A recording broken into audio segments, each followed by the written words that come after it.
এই শীতকাল রাত দীর্ঘ হওয়ার কারণে একটা সুবর্ণ সুযোগ থাকে জামাতের সাথে ফজরের নামাজটা পড়ার। জামাতের সাথে কি ফজরের নামাজটা পড়ার। রাসূল সাল্লাল্লাহু আলাইহি ওয়াসাল্লাম বলেন, মান সাল্লাস সুবহা ফাহুয়া ফি যিম্মাতিল্লাহ, যে ব্যক্তি ফজরের সালাত আদায় করলো সে আল্লাহর জিম্মায় থাকবে। সুবহানাল্লাহ। যে ব্যক্তি ফজরের সালাত আদায় করবে সে আল্লাহর কি থাকবে? জিম্মায় থাকবে। অন্য জায়গায় নবীজি বলেন, মান সাল্লাস সুবহা ফি জামাআতিন ফাকান্নামা সাল্লাল লাইলা কুল্লাহ, যে ব্যক্তি ফজরের সালাত জামাতের সাথে পড়লো সে যেন পুরো রাত সালাত আদায় করলো। সুবহানাল্লাহ। তার মানে এই হাদিস দিয়ে বুঝতে পারলাম আপনি যদি ফজরের নামাজকে জামাতের সাথে পড়তে পারেন তাহলে পুরো রাত নামাজ পড়লে যে সওয়াব আল্লাহ আপনাকে সেই সওয়াব দিয়ে দিবেন। সুবহানাল্লাহ। আর আগের হাদিস দ্বারা বুঝলাম যে আপনি যদি ফজরের নামাজ পড়েন তাহলে আল্লাহর জিম্মায় আপনি চলে যান। সুবহানাল্লাহ। আর যে মানুষ, যে ব্যক্তি আল্লাহর জিম্মায় চলে যায় তার কি কোনো ভয় থাকতে পারে? তার কি কোনো চিন্তা থাকতে পারে? পারে না। কোনো ভয় থাকতে পারে না, তার কোনো চিন্তা থাকতে পারে না, যে আল্লাহর জিম্মায় থাকে। এজন্য আমরা কি করব? ফজরের সালাতকে আমরা জামাতে পড়ার কি করব? চেষ্টা করব।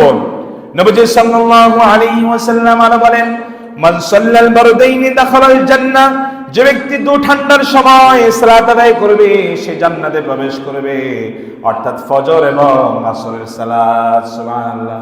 যে ব্যক্তি ফজর এবং আসরের সালাত আদায় করবে সে কোথায় প্রবেশ করবে? জান্নাতে প্রবেশ করবে।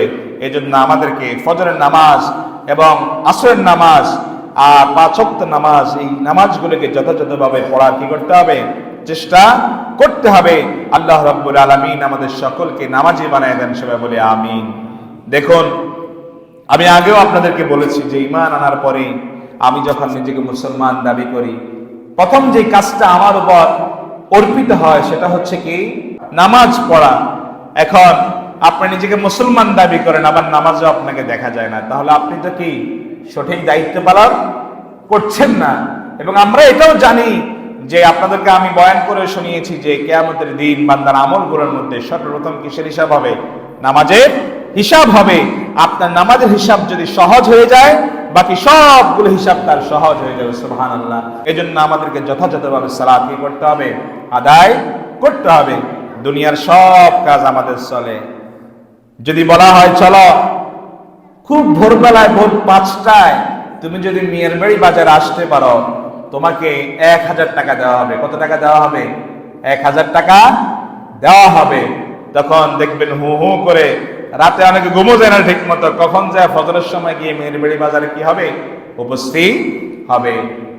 কিন্তু মুয়াজ্জিন যখন ফজরের আজানে বলেন হাইয়া আলাস সালাহ, হাইয়া আলাস সালাহ, নামাজের দিকে আসো বান্দা, নামাজের দিকে আসো, এরপরেই বলছে হাইয়া আলাল ফালাহ, হাইয়া আলাল ফালাহ, মুক্তির দিকে আসো, মুক্তির দিকে আসো বান্দা।